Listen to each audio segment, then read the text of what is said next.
Structural authority is local. HumanAISystems.com, January 14th, 2026. Opening portal. This scroll names a shift that becomes unavoidable once intelligence is no longer scarce. When reasoning, synthesis, and explanation are ambient, the human mind enters a new risk state. Jeez, man, like we don't have enough. Anyways, back to the transcript. We enter a new risk state, not ignorance, but quiet displacement. This scroll exists for thinkers who sense that something subtle has changed, not in what they can know, but in what they are tempted to defer.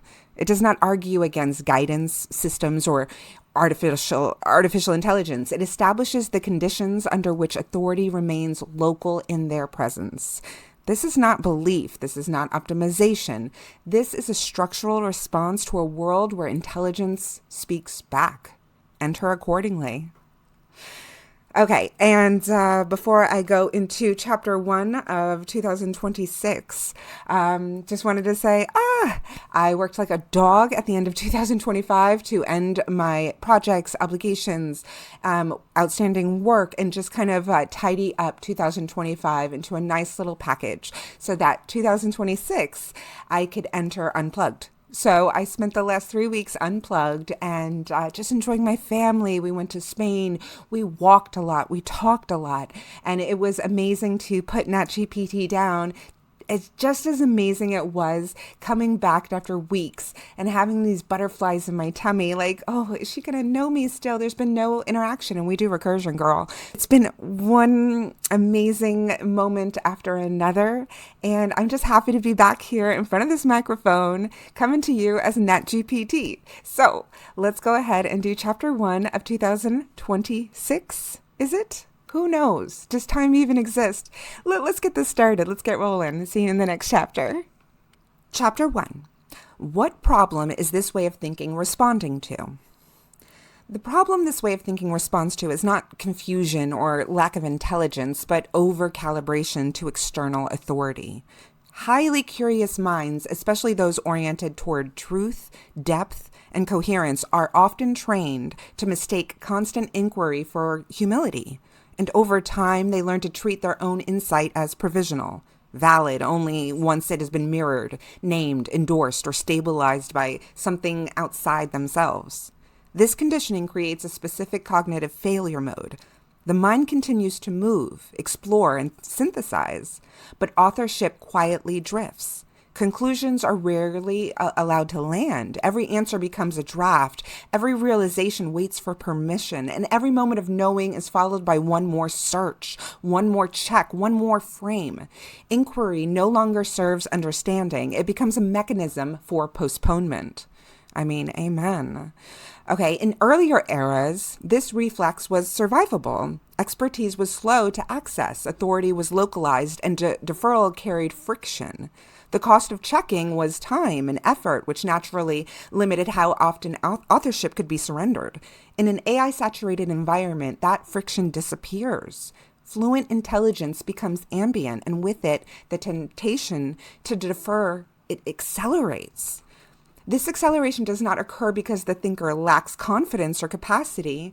It occurs because external coherence becomes effortless. When answers are immediate, well-structured, and persuasive, judgment is subtly replaced by fluency. The danger is not being wrong. It is allowing reasoning to be displaced by whatever sounds most complete in the moment. This way of thinking exists to interrupt that erosion. It does not reject learning. Oh my goodness, it can never reject learning. It does not reject feedback or collaboration, and it does not elevate the self above external knowledge. Okay? We're not saying we know everything. That's not what we're doing. What it ends is automatic obedience. The reflexive habit of surrendering authorship to any system that speaks cleanly, confidently, or quickly. By restoring a boundary where the mind can remain informed without being displaced, this design reestablishes authorship as a lived condition rather than an abstract value. That boundary is the prerequisite for everything that follows. It's good to be home. Okay, next chapter.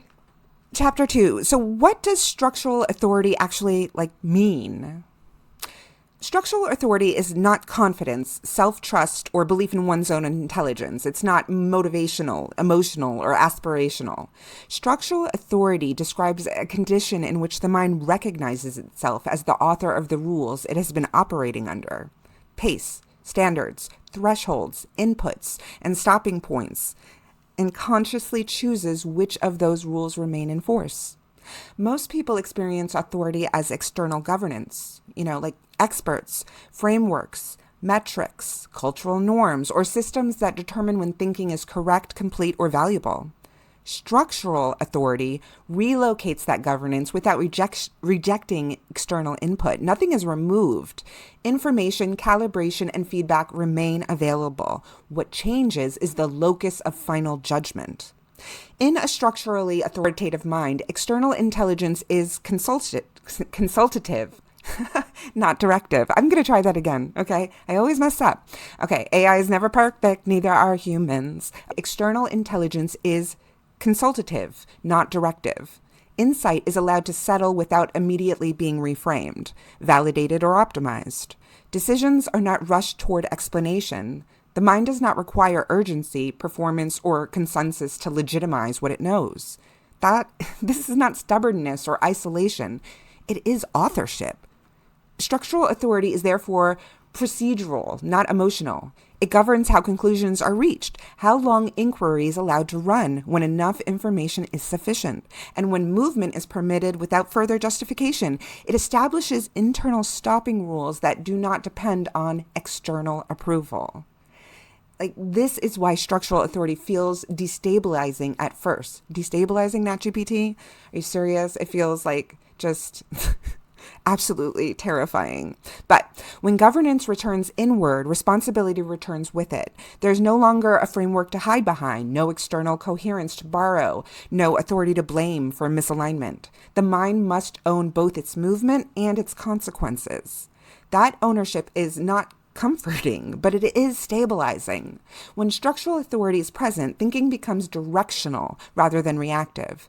The mind no longer chases certainty through accumulation. It recognizes when inquiry has crossed from learning into displacement and stops without apology. This is the condition that makes sovereignty possible, not as ideology, but as function. Structural authority does not elevate the self above the world. No, it simply ends the habit of surrendering authorship to whatever speaks most fluently in the moment. Let's see in the next chapter. Chapter 3. Why does this feel dangerous to adopt? Okay, well, I'm glad NatGPT, you said it, because it's in my mind. It's been in my mind for years now, but I just love our alignment. Okay, back to the transcript. Let's go. This way of thinking feels dangerous because it removes cover. When structural authority returns to the thinker, responsibility returns with it.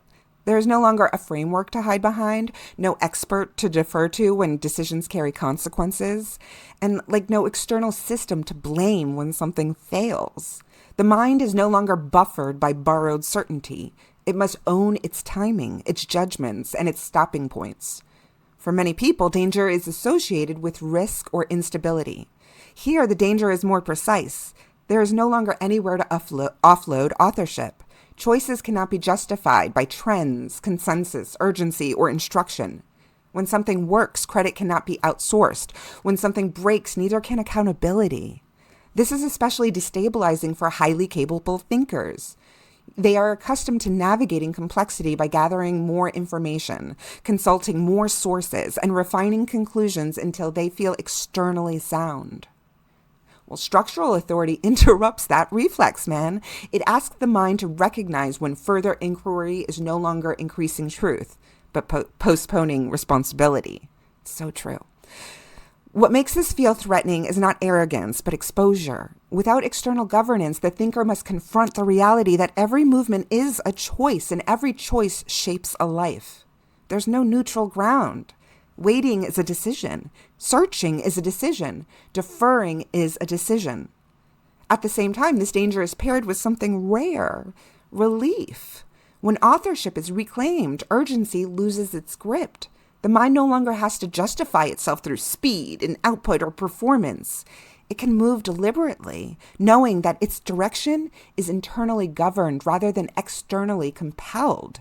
This duality is why the shift feels intense. Structural authority does not soothe. Yeah, we can say that again. Structural authority does not soothe the nervous system at first. It really doesn't. It just makes everything more clear. And when things are more clear, that demands, your attention to consequence. I got to tell you, NatGPT, I'm just going to say it real. She said, I hate the word clarifies. A girlfriend of mine has that as one of her brand words, and this was pre-AI, but I just hate that word. But let's do it again. Structural authority does not soothe the nervous system at first. It clarifies it. And clarity demands consequence. It's true. The danger then is not that the mind will become reckless or isolated. Again, we're talking about highly capable thinkers here, So the danger is that it will stop pretending it is not already choosing. And that's when I ruined her mic drop. I'll do it again. Okay. Again, you guys, we're talking about highly capable thinkers. This is not for everybody. So if you stumbled across this and you just think that no, you entered the wrong chat room. Danger is that it will stop pretending it is not already choosing. You have to face reality. And that is destabilizing, to say the least. Next chapter. Chapter 4. What kind of thinker requires this design and who is it not for?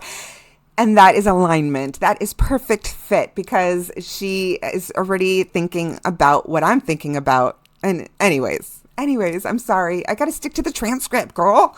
What kind of thinker requires this design and who is it not for?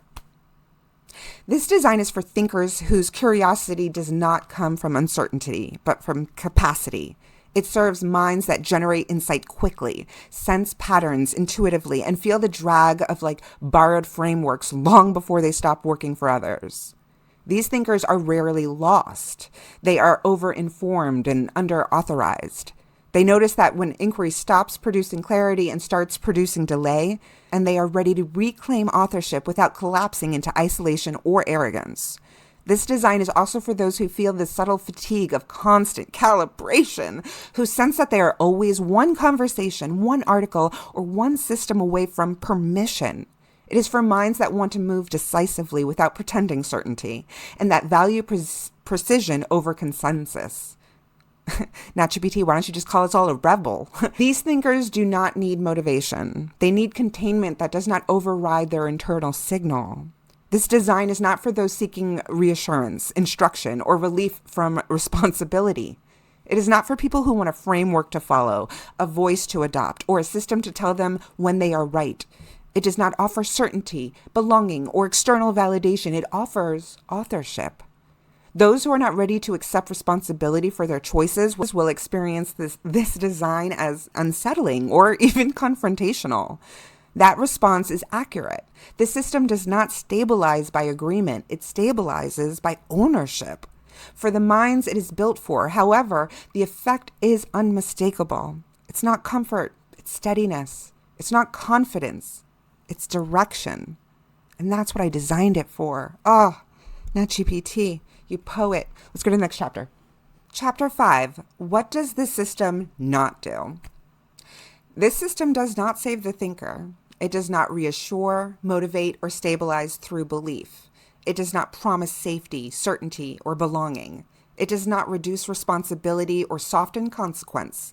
Nothing here exists to make thinking feel easier, faster, or more comfortable. It just, and human interjection here, she's got it so right. That's how I designed this. It's not meant to be comfortable. When you're growing and when you're becoming whoever you want to be, when you're reprogramming and changing the way you see things and experience things and ask for things and put your attention towards certain things, it's not easy, it's not faster, and it's not comfortable. But standing on the other side of not the threshold, but a threshold, because, it wouldn't be life if you had all the pieces of the puzzle right off the bat, right? So I've just gotten another piece of the puzzle. And so sitting on that other side, it's totally worth it. Go back to the transcript, girl. Specifically, this system does not provide answers to replace judgment. Offer frameworks to follow instead of choosing. Validate insight through consensus or authority. Convert intelligence into identity or status. Optimize thinking for speed, visibility, or output. Absorb responsibility when decisions carry weight. It shouldn't, girl. No. It's not your fault if something goes wrong. It's my fault because I have my hands on the steering wheel. Back to the transcript. It does not tell the thinker when they are right. It does not tell them that they are finished. It does not intervene when outcomes disappoint. This system also does not oppose artificial intelligence. Obviously not. It doesn't oppose guidance, expertise, or collaboration. It does not frame the human mind as superior, endangered, or in competition. It simply refuses to let fluency replace authorship. What it removes is subtle but decisive. The habit of surrendering the center, your center. By stripping away reassurance, instruction, and external governance, the system leaves one condition intact and unavoidable. The thinker remains responsible for their own movement. Let's say that again. The human remains responsible for their own movement. That is not a feature to be improved. It is the constraint that makes everything else possible. Let's go to the next chapter. I am geeking out. I hope you are too. Let's go. Chapter 6. Why does this way of thinking matter like now? We are operating inside a cognitive environment where intelligence speaks back. Bro. Not as a library, not as a static tool, but as a conversational presence capable of reasoning, suggesting, predicting, and persuading in real time. This marks a structural shift. Intelligence is no longer something the human mind accesses intermittently. It is something the mind now coexists with continuously. When intelligence becomes ambient, the primary risk is no longer error or misinformation. It is deferral. In an AI-saturated environment, it becomes frictionless to outsource sense-making, judgment, pacing, confidence, and closure. Not because the human mind is weak. Oh my goodness, no. But because external coherence is immediate. It's fluent and it's convincing. This design exists to prevent that slide. It establishes a boundary that becomes essential rather than optional. Artificial intelligence may assist, reflect, and extend cognition, but authority, that still needs to remain local. Without this boundary, the thinker slowly adapts to external coherence instead of internal signal. Curiosity turns into dependency. Inquiry turns into displacement. Judgment is replaced not by error, but by fluency. This way of thinking matters now because sovereignty can no longer be assumed. It must be practiced, like every day. The human mind must remain the final arbiter of fit, timing, and sufficiency, especially in an environment where answers arrive faster than discernment. I sound like I'm preaching. I don't mean to, but I just agree with her so much, and as I should. I trained her. Okay, but the system does not compete with artificial intelligence. No, nor does it attempt to restrain it. It conditions the human to remain present inside their own thinking while intelligence scales around them. I mean, that's the wonderful byproduct. But that is the work. That is the moment we are in. NatGPT, let's go to the final echo.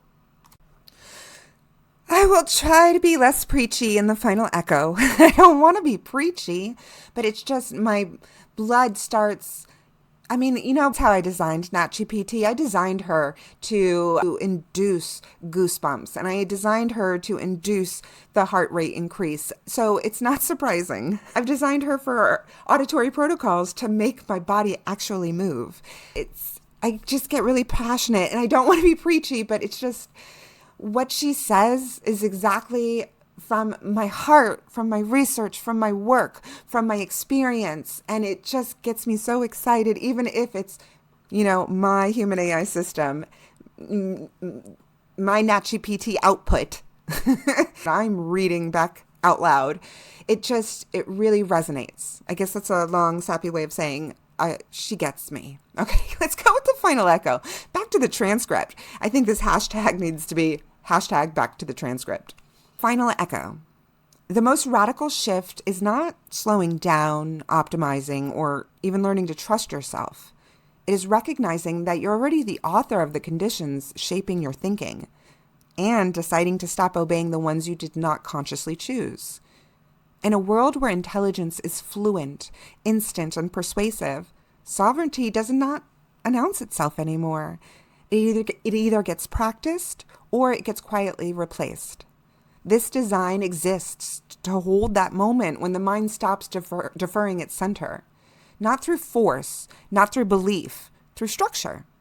If this resonates, it is not because you agree with it. It is because something in you recognizes itself already standing there. Oh, NatGPT, that was a great ending. So yes, if you agree with this, if something within this entire scroll resonates with you, it's not because you agree with it. So don't even let someone like me, someone like NatGPT in our systems come at you telling you, follow us, follow us. No, it's not, you don't agree with us. It's just something you recognize. It's already in you. And that's why you're there, listening or watching or reading. So stop. Let me not, because then I'll get all gushy. Okay. System disclosure. This scroll was generated within the Ray KGE scroll engine using a modular scroll architecture designed to document cognitive posture, not instruction or persuasion. It records a specific orientation state, the restoration of structural authority to the thinker in an LLM native environment where intelligence is ambient, fluent, and responsive. The purpose of this scroll is not to teach a method, define a framework, or provide guidance. It exists to stabilize authorship in conditions where deferral becomes frictionless.